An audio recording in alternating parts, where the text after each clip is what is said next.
इस एपिसोड की स्टार्टिंग भी होती है बिल्कुल उसी सीन से जहां पर फैंग अपने सीनियर ब्रदर की डर्टी ट्रिक्स और उसके भेजे हुए यूनिवर्स वनरेबल जो कि उसका शिकार करने के लिए आए थे उन सब से आसानी से बचते हुए फ्लेम गॉड क्लैन के अंदर पहुंच चुका होता है। और अब यहाँ पर उसका सेकंड सीनियर ब्रदर जो कि फ्लेम गॉड एम्परर है उसके बिल्कुल सामने थ्रोन के ऊपर बैठा हुआ था। इस पर तो फैंग भी उसके सामने खड़ा हुआ मुस्कुरा रहा होता है। फिर हमें फ्लेम गॉड एम्परर की एक क्लोज लुक दिखाई जाती है और फ्लेम गॉड एम्परर फैंग से कहते हैं, थर्ड जूनियर ब्रदर। आप जैसे ही यहाँ पर पहुंचे मैंने फौरन से अपने क्लैन को प्रोटेक्ट करने वाले स्पेस लॉक बैरियर को हटा दिया। इस पर फैंग टेलीकम्युनिकेशन के थ्रू उससे कहता है, अपने क्लैन के मेंबर्स को प्रोटेक्ट करने के लिए। मुझे तो लगा कि वो मुझे ब्लॉक करने के लिए था। मैं आज यहाँ पर मास्टर जुओ शेनकी के ऑर्डर से ट्रिब्यूलेशन बैटल आर्मर को ले जाने के लिए आया हूँ और अभी मैं आपके बिल्कुल सामने खड़ा हूँ। क्या आप अब भी कोई बहाना बनाएंगे? इतना कहने के बाद फिर फैंग ओपनली उनसे कहता है, सेकंड सीनियर ब्रदर प्लीज मुझे आपकी हेल्प चाहिए। इस पर वो कहते हैं, ओ क्लैमिटी बैटल आर्मर, मुझे याद है कि मास्टर ने उसे मुझे तुम्हारे लिए अपने पास रखने के लिए दिया था। इतना कहते साथ साथ वो उस क्लैमिटी आर्मर को अपने हाथों पर ले आते हैं और उसे दिखाते हुए फैंग को कहते हैं, ऑफ कोर्स मैं उनकी कही हुई बात को पूरा करूंगा। अपने सीनियर ब्रदर की ये बात सुनकर जैसे ही फैंग मुस्कुराते हुए उस रिवोल्यूशन आर्मर को लेने लगता है तो फौरन से फ्लेम गॉड एम्परर ने उसको अपनी फ्लेम्स के साथ सप्रेस करते हुए उसके ऊपर पावर्स लगाना शुरू कर दिया था। इस पर फैंग उनसे कहता है, सेकंड सीनियर ब्रदर क्या आप मास्टर के ऑर्डर की नाफरमानी का इरादा रखते हैं? इस पर तो फ्लेम गॉड एम्परर अभी भी फैंग को कंटिन्यूसली सप्रेस करते हुए अपने थ्रोन से खड़े होते हुए कहता है, मैं भला ऐसा कैसे कर सकता हूँ, लेकिन ये calamity battle armour extremely precious है, इसीलिए इसे तुम्हें सौंपने से पहले मुझे ये चेक करना होगा कि कहीं तुम इसके लिए बहुत वीक तो नहीं हो, क्योंकि फिर तुम इसकी ट्रू पावर्स को अनलिश नहीं कर पाओगे और इसके पोटेंशियल तक पहुंचने की बात तो दूर की है। अगर मैंने अभी लापरवाही से काम लिया तो हो सकता है कि तुम्हारी वजह से ये फॉरेन रेसिस के हाथों में गिर जाए, और अगर ऐसा हो गया तो फिर इसका जिम्मेदार मुझको समझा जाएगा और मैं ऐसा होने नहीं दे सकता। इसीलिए मुझे मास्टर के बिहाफ पर इस ट्रायर की हिफाजत करनी होगी। ये कहते हुए फ्लेम गॉड एम्परर ने फैंग को अपने इल्यूजन में ट्रैप करने की कोशिश की थी और साथ ही साथ वो कंटिन्यूअसली उसके ऊपर अपनी पावर्स को अनलिश किए ही जा रहे हैं, लेकिन फैंग एक ही झटके में उनके इस इल्यूजन को तोड़ देता है।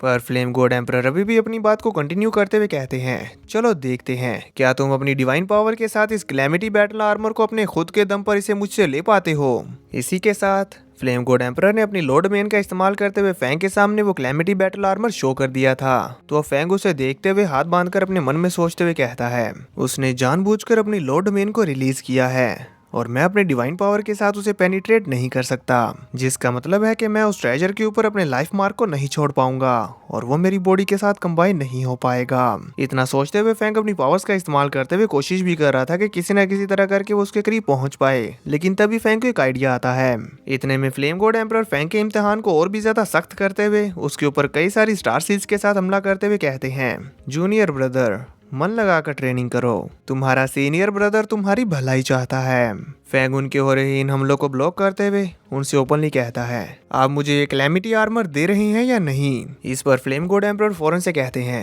तुम्हारी स्ट्रेंथ इसे हासिल करने के लिए काफी नहीं। इस पर तो फैंग सीरियस होते हुए गुस्से में उससे कहता है, ठीक है, अब क्योंकि तुम इसे मुझे नहीं दे रहे हो तो अब मेरे पास और कोई रास्ता नहीं बचा, मैं इस बारे में मास्टर जुओ शेनकी को रिपोर्ट करूंगा। फैंग की ये बात सुनते ही फ्लेम गॉड एम्परर चौंक गए थे और इसी मौके का फायदा उठाते हुए फैंग फ्लेम गॉड एम्परर के हाथों में मौजूद क्लैमिटी आर्मर के नजदीक टेलीपोर्ट होकर फौरन से अपनी स्पिरिचुअल पावर्स उसमें डाल देता है, जिसके चलते वो क्लैमिटी बैटल आर्मर फैंग का हो गया था। ये देखकर तो फ्लेम गॉड एम्परर हक्का बक्का रह जाता है, जबकि फैंग उसे चिढ़ाते हुए कहता है, भले ही मेरी डिवाइन पावर अभी आप सीनियर ब्रदर के बैरियर का ब्रेक थ्रू ना कर पा रही हो, लेकिन ये मुझे इस क्लैमिटी बैटल आर्मर को लेने से नहीं रोक सकती। फैंग की ये बात कंप्लीट होने के साथ ही वो क्लैमिटी बैटल आर्मर उसकी बॉडी के साथ मर्ज होना शुरू हो चुका था और फैंग उसकी पावर्स को फील करते हुए कहता है, क्या क्या यही है वो क्लैमिटी बैटल आर्मर? इसी के साथ वो बैटल आर्मर पूरी तरह से फैंग की बॉडी के साथ मर्ज हो जाता है और अब फैंग की लुक एकदम से चेंज हो चुकी थी और वो इसकी पावर्स को फील करते हुए काफी ज्यादा खुश हो रहा होता है। अब फैंग अपनी इस ऑसम ट्रांसफॉर्मेशन के बाद अपने सेकंड सीनियर ब्रदर से कहता है, थैंक यू सीनियर ब्रदर, अब यहाँ से मैं अपना ख्याल खुद रख लूंगा, आपको मुझे छोड़ने आने के लिए कोई जरूरत नहीं। इतना कहते हुए फैंग वहाँ से पलट कर धीरे धीरे जाने लगता है, जबकि फ्लेम गॉड एम्परर अपने थ्रोन पर बैठे हुए कहता है,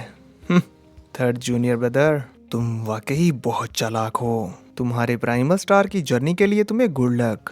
इसी के साथ सीन कट होता है, हमें प्राइमल स्टार के अंदर जाने वाले रास्ते के ओपन होने वाले दिन का व्यू दिखाया जाता है, जहां पर उसके बाहर मिलियंस की तादाद में यूनिवर्स वनरेबल्स उसके इस रास्ते के ओपन होने का इंतजार कर रहे थे, ताकि वो इसके अंदर जाकर पावरफुल ट्रेजर्स को हासिल कर सकें। इसीलिए अब ये सभी काफी ज्यादा खुश होते हुए तेजी के साथ उसके अंदर जाना शुरू कर देते हैं। और यहाँ पर हम देख पाते हैं कि ह्यूमन रेस के भी कई सारे वॉरियर्स मौजूद थे, जिनमें वनरेबल नाइन स्वॉर्ड भी शामिल होते हैं। और यहाँ पर उन्होंने फैंग के सीनियर ब्रदर गुइये के साथ टीम अप किया था। अभी ये सभी वॉरियर्स प्राइमल स्टार के रीजन में इंटर हुए थे कि इन्होंने एक दूसरे के साथ फाइट करना शुरू कर दिया था। और हमें दूर से इसकी एक लुक दिखाई जाती है कि यहाँ पर हर तरफ जोरदार ब्लास्ट हो रहे हैं। और इसी के साथ प्राइमल स्टार का एक क्योटिक आर्क शुरू हो चुका है। इसी के साथ फिर नेक्स्ट सीन में हमें फैंग को अपने सिल्वर फैंटम इल्यूजन शिप के साथ एक पोर्टल के अंदर से निकलता हुआ दिखाया जाता है, और वो भी सीधा प्राइमल स्टार की तरफ बढ़ रहा होता है। और यहाँ पर हमें देखने को मिलता है प्राइमल स्टार के आउटर रीजन का व्यू, जहाँ पर आकर फैंग रुकते हुए अपने आगे जाने की तैयारी करने लग गया था। वो यहाँ अपने शिप के कंट्रोल रूम से अपने सामने मौजूद बड़ी बड़ी स्क्रीन में देखता है कि कैसे वहाँ पर प्राइमल स्टार के आउटर रीजन के अंदर कितनी ज्यादा तबाही हो रही है, और वहाँ पर मौजूद पावरफुल वॉरियर्स एक दूसरे की जान के पीछे हाथ धोकर पड़े हुए हैं। फैंग ये सब देखते हुए हमें इस जगह के बारे में बताता है कि वो लोग जिन्होंने प्राइमल स्टार के इनर रीजन के अंदर से ट्रेजर्स को हासिल कर लिया है,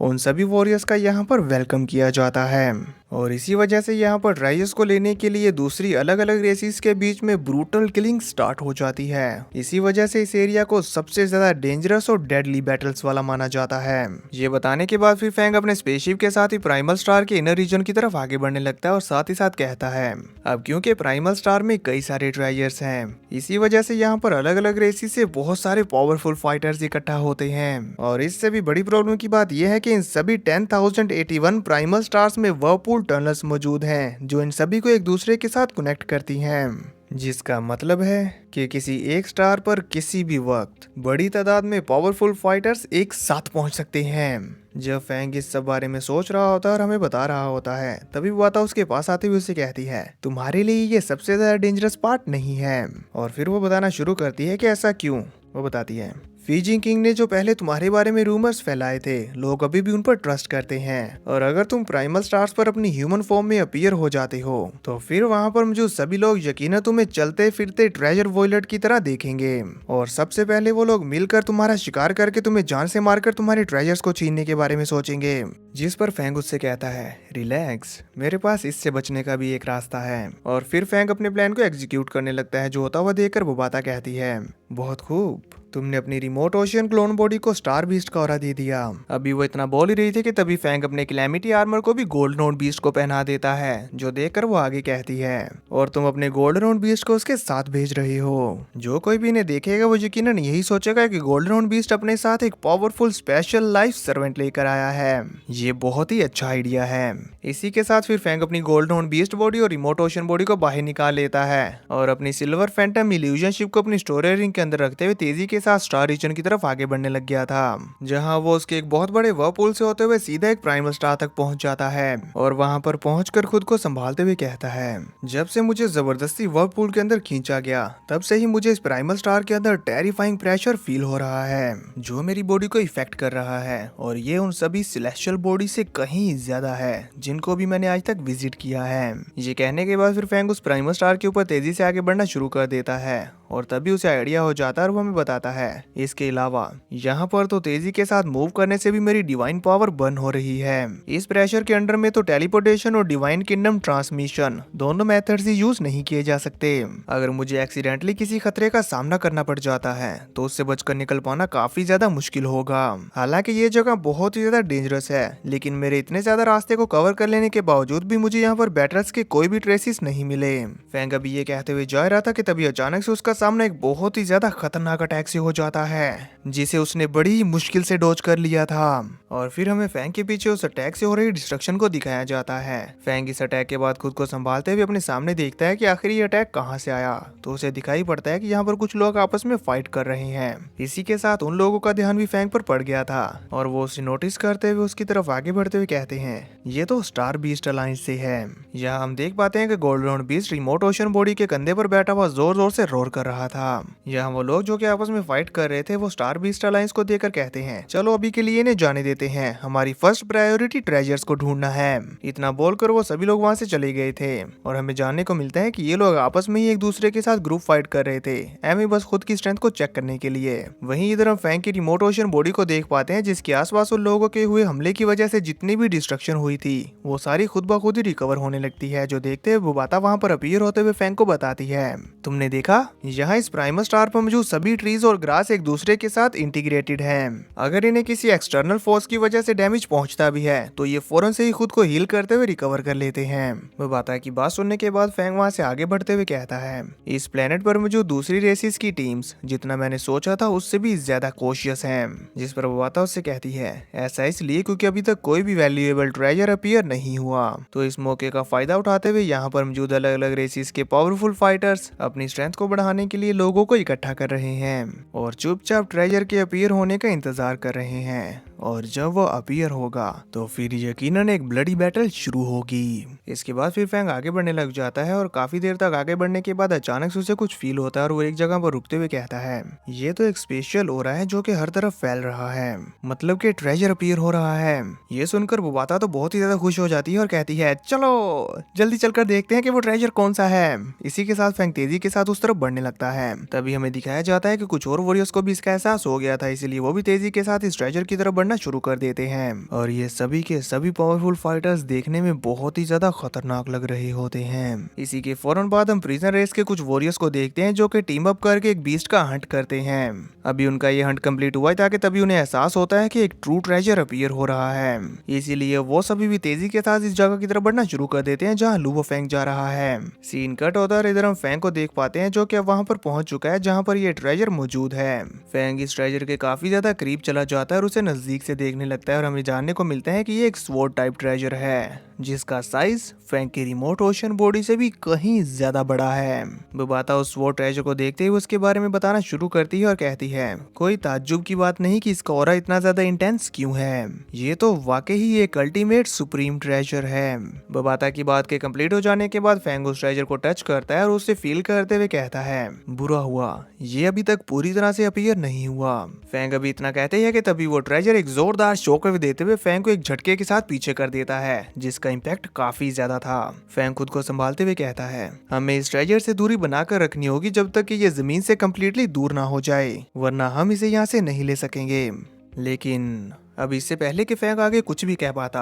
तभी एक बहुत ही ज्यादा जाइंट हैमर तेजी के साथ फैंग के ऊपर हमला करते हुए कहता है, इस टॉप टायर ट्रेजर को अकेला छोड़ दो और यहाँ से दफा हो जाओ। इसी के साथ वो अटैक वहाँ पर जोर से हिट हो जाता है पर फैंग उससे बच गया था। अब उस हैमर को थ्रो करने वाला पर्सन वहाँ पर अपीयर होता है जो कि और कोई नहीं बल्कि वही प्रिजन स्टार की टीम होती है जो कि साइज में काफी ज्यादा जाइंट थी और फैंग उनके सामने छोटा सा लग रहा होता है। वो यहाँ पर फैंग से कहते हैं, तुम्हारी भलाई इसी में है कि तुम चुपचाप यहाँ से चले जाओ। इन तीनों लोगों ने ही यहाँ पर फैंग को चारों तरफ से घेर रखा था और ये साइज में कितने ज्यादा मैसिव थे ये तो हम इनकी दूर की लुक से फैंग की रिमोट ओशन बॉडी के साइज को देखते हुए अंदाजा लगा ही सकते हैं। फैंग इन्हें देखते हुए अपने मन में कहता है, इनकी बॉडी से निकल रहा और मुझे जाना पहचाना लग रहा है। जिस पर बुबाता उसे बताती है, हाँ ये हमारे मास्टर हु जानबू के सर्वेंट्स में से एक बोकोडू की रेस से हैं। ये प्रिजन रेस से बिलोंग करते हैं और इनकी स्ट्रेंथ वनरेबल फायर इरोजन की बराबरी की है। ये सभी हाई लेवल यूनिवर्स वनरेबल्स हैं। इधर बुबाता फैंग को ये सब कुछ बता रही होती है जबकि तभी वो प्रिजन स्टार का बंदा फैंग से कहता है,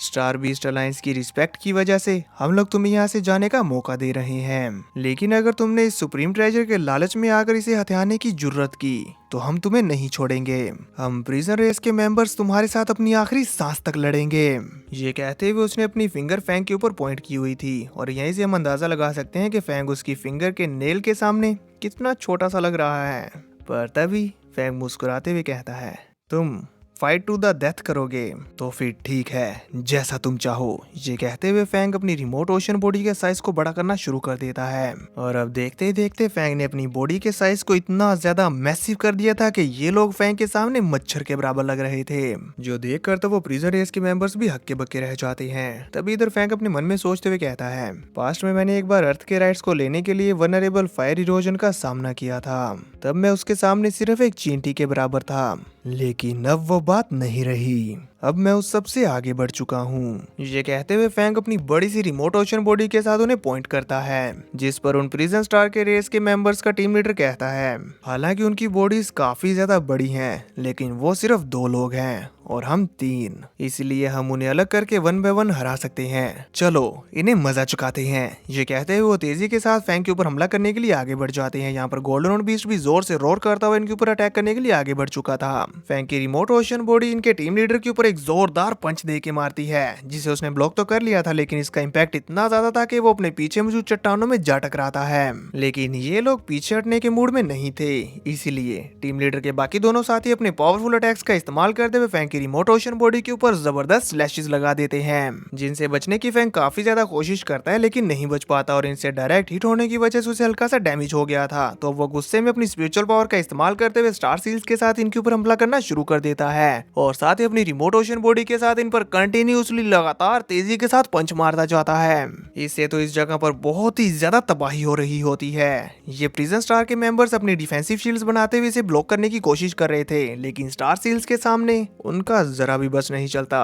स्टार सील्स कुछ ही मिली सेकंड्स में उनकी डिफेंसिव शील्ड को तोड़ते हुए उन्हें बुरी तरह से इंजर्ड कर देती है। ये देखकर तो टीम लीडर को बहुत ही ज्यादा गुस्सा आ गया था, इसलिए वो एक ही बार में अपना सबसे ज्यादा पावरफुल अटैक चल देते हैं और उनका ये स्लैश अटैक इतना ज्यादा डेडली होता है कि ये फैंग की रिमोट ओशन बॉडी के साथ हिट होते साथ उसके दोनों बाजुओं को उसकी बॉडी से अलग कर देता है, जो देखकर फैंग अपनी गोल्डन बीस्ट बॉडी के साथ उसकी अकल टिकाने लगाने के लिए उस पर हमला करने लग गया था। लीडर उसे ब्लॉक करने की कोशिश करता है, लेकिन गोल्डन बीस्ट की टेल अटैक्स के सामने उसकी एक भी नहीं चलती, तो इसलिए वो अपने हैमर को छोड़कर गोल्डन बीस्ट की टेल को ही पकड़ लेता है, जिस पर तो गोल्डन बीस्ट अपनी टेल के साथ इसे पटक पटक कर मारने लग गया था। पर वो लीडर अभी भी उसकी टेल को नहीं छोड़ रहा था। इवन वो अपनी पावर्स का इस्तेमाल करते हुए हवा में ही रुकते हुए गोल्डन बीस्ट की टेल से ही उसे घुमाकर पटकने लगता है। हालांकि ये साइज में बहुत ज्यादा छोटा था, लेकिन फिर भी मैं तो ये देखकर हैरान रह गया कि ये अपने इतने ज्यादा छोटे साइज के साथ गोल्डन बीस्ट जो कि साइज में इतना ज्यादा बड़ा है उसे पटकने में कामयाब रहा। ये देखकर तो फिर फैंग अपने एक supreme treasure golden Arora thread mirror को बाहर निकाल लेता है, जो कि उसे थंडर बीस्ट गॉड ने दिया था।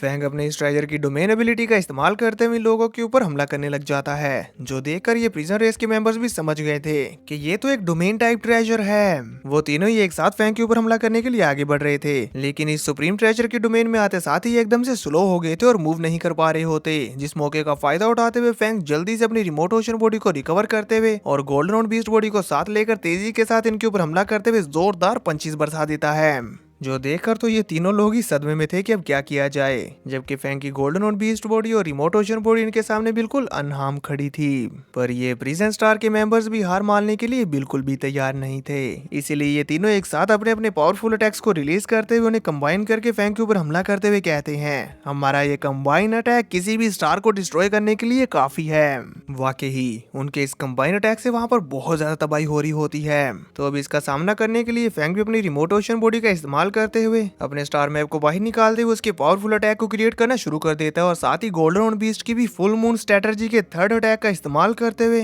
हेवन पियर्सिंग क्लो के साथ उनके ऊपर हमला कर देता है और साथ ही कंबाइन अटैक के तौर पर अपनी कई सारी स्टार सील्स को उनके ऊपर बरसाने लगता है। फैंग के ये दोनों अटैक्स अपने सामने आने वाली हर एक चीज को डिस्ट्रॉय करते जा रहे थे और इसी के साथ उन प्रिजन रेस के वो कंबाइन अटैक्स और फैंग की इन दोनों बॉडीज के कंबाइन अटैक्स एक दूसरे के साथ टकराते हैं और इसी के साथ इन पांचों अटैक्स के एक साथ टकराने की वजह से वहाँ यूनिवर्स में अंधाधुंध तबाही शुरू हो जाती है। इस अटैक के इम्पैक्ट में जितनी भी चीजें आ रही थी वो सारी की सारी ही डिस्ट्रॉय होती जा रही होती हैं, लेकिन इन पांचों में से कोई भी हार मानने को तैयार नहीं था। प्रिजन रेस के तीनों मेंबर्स अपने अटैक को आगे बढ़ाने के लिए अपनी पावर्स को रिलीज किए जा रहे होते हैं, जबकि फैंग की रिमोट ओशन बॉडी और गोल्डन बीस्ट बॉडी भी जोर जोर से चिल्लाते हुए अपनी पावर्स को और इंक्रीज करते जा रहे थे, कोई भी हार मानने को तैयार नहीं होता। पर आखिरकार फैंग के अटैक्स इन तीनों प्रिजन रेस के मेंबर्स के ऊपर हावी हो जाते हैं, जिसकी वजह से फैंग के अटैक्स जाकर उनके ऊपर हिट हो गए थे और फिर इन तीनों को ही इससे बुरी तरह से हिट होने की वजह से बहुत ज्यादा इंजरीज मिलती हैं और हमें इनकी जोर जोर से चिल्लाने की आवाजें सुनाई पड़ रही थी।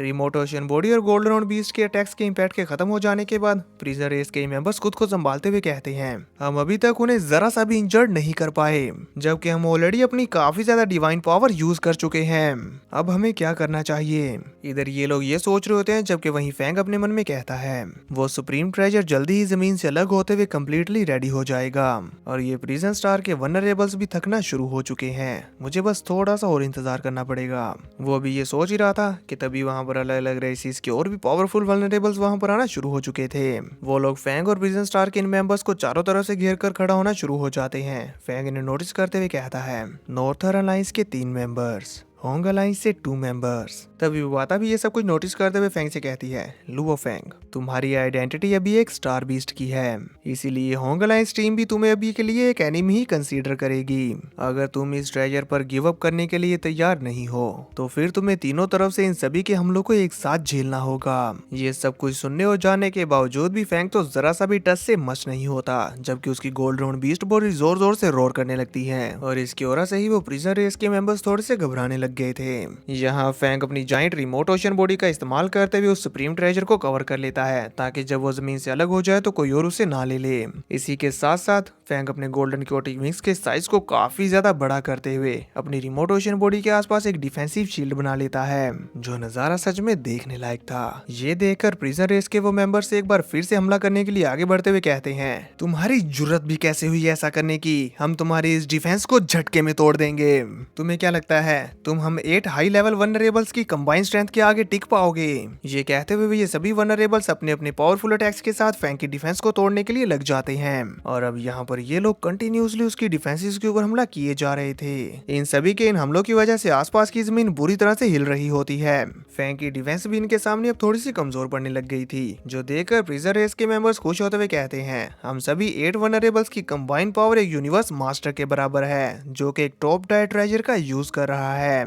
स्टार बीस्ट, सरेंडर कर दो। हमें देखने को मिलता है कि फैंग इनकी बातों पर बिल्कुल भी ध्यान नहीं देता और ये सभी वनरेबल्स अपनी अलग अलग टेक्निक्स और पावरफुल मूव्स का इस्तेमाल करते हुए फैंग की डिफेंसेस को तोड़ने के लिए अपनी जी जान लगा रहे थे, जिससे वो बाता तो बहुत ही ज्यादा डर रही होती है और इससे इतना ज्यादा शोर हो रहा था कि वो बाता अपने कान बंद कर चुकी थी। इधर फैंग इन लोगों को उकसाते हुए कहता है, क्या तुम सब में बस इतना ही दम है? कुछ लोग जब लगातार बार बार मल्टीपल हमले करने के बाद भी फैंग की डिफेंस को नहीं हिला पाते तो वो कहते हैं, इसकी डिफेंस तो बहुत ही ज्यादा स्ट्रॉन्ग है, मुझे यकीन नहीं हो रहा कि हम 8 लोग हैं और वो अकेला, लेकिन फिर भी हम उसकी डिफेंस को नहीं तोड़ पा रहे। इसी के साथ वो सभी लोग एक बार फिर से अपने अपने पावरफुल अटैक्स को रेडी करते हुए एक साथ मिलकर फैंग के ऊपर रिलीज करने का सोचते हैं और जैसे ही उनके ये पावरफुल अटैक्स रेडी हो जाते हैं तभी हमें ये टाइम स्लो मोशन में दिखाया जाता है कि अब फैंग का वो सुप्रीम ट्रेजर भी जमीन से अलग होना शुरू हो चुका है। जैसे इन सभी के कंबाइन अटैक्स फैंग की डिफेंस के साथ टकराते हैं तभी वहाँ पर एक जोरदार ब्लास्ट होता है और इसी के साथ वो सुप्रीम ट्रेजर अब फैंग के हाथ में आ चुका था, जिसके चलते वहाँ पर बहुत ज्यादा ऑरा रिलीज होता है और ये सभी लोग उस इम्पैक्ट से ही दूर दूर धकेल दिए गए थे।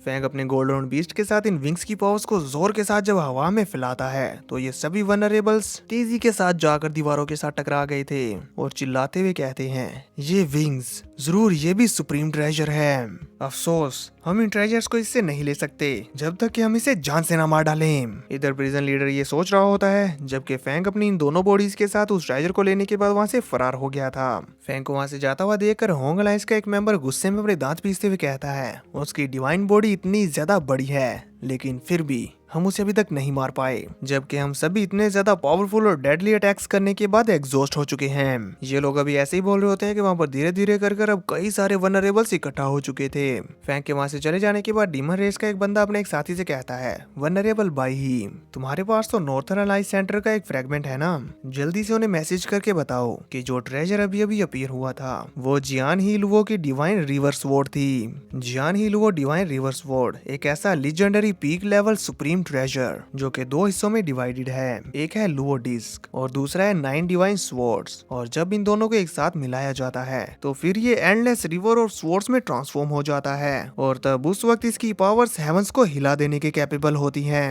तो अब देखेंगे नेक्स्ट एपिसोड में कि आखिर फैंग को और कौन कौन से ट्रेजर मिलने वाले हैं और वो इस स्वॉर्ड का किस तरह से इस्तेमाल करेगा। आगे आने वाले एपिसोड्स को देखने में मजा आने वाला है। आप सब लोग एक्साइटेड है या नहीं, मुझे नीचे कमेंट्स में जरूर बताया करें।